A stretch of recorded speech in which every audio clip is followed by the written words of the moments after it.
Stove మీద oil పెట్టుకుని కొంచెం తాలింపు గింజలు వేసుకుంటున్నా. తాలింపు గింజలు కొంచెం వేగాక తాలింపు గింజలు ఇలా వేగాక ఉల్లిపాయలు,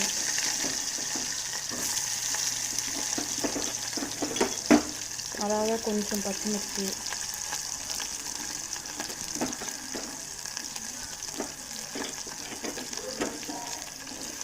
బంగాళదుంప ముక్కలు సన్నగా తరుపుకొని వేసేసుకోవాలి. ఇవన్నీ వేసేసుకొని చక్కగా కొంచెం కలుపుకోవాలన్నమాట. ఇవన్నీ వేసేసుకొని కలుపుకున్న తర్వాత ఒక స్పూన్ పసుపు, స్పూన్ కూడా కాదు కొంచెం వేసుకోవాలన్నమాట. పసుపు వేసుకొని లైట్గా అలా ఉప్పేయాలి. ఉప్పేసాక ఇలా కలిపేసుకోవాలి.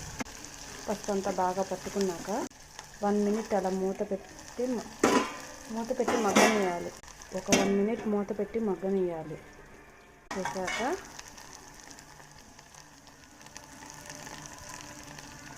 వాటర్ పోసేసుకున్నాం కదా, కొంచెం సాల్ట్ వేసుకోవాలి. ఎందుకంటే బంగాళదుంప ముక్కలకు పట్టాలి, ఆనియన్ పీసెస్ పట్టాలి కాబట్టి.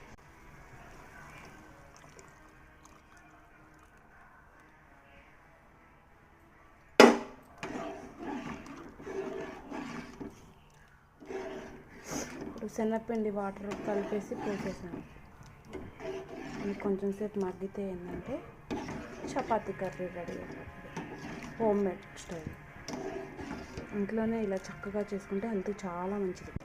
చూడండి ఎంత బాగా రెడీ అయిపోయిందో. ఇప్పుడు కుర్మా అయితే రెడీ అయింది. చపాతీ పిండి కలుపుకుంటున్నాం. ఇలా మంచిగా ఉడికిన తర్వాత చపాతీలో నంచుకొని తినేసేయడం చాలా బాగుంటుంది. మనం ఎంత బాగా చేసుకుంటే అంత బాగుంటుంది అన్నమాట. చిక్కగా చేసుకోవచ్చు లేదా కొంచెం లూజ్గా చేసుకోవచ్చు. మనకు నచ్చిన కన్సిస్టెన్సీలో మనం చేసుకోవచ్చు. మా వీడియోస్ మీ దాకా చేరుకోవాలనుకుంటే ప్లీజ్ లైక్ అండ్ సబ్స్క్రైబ్.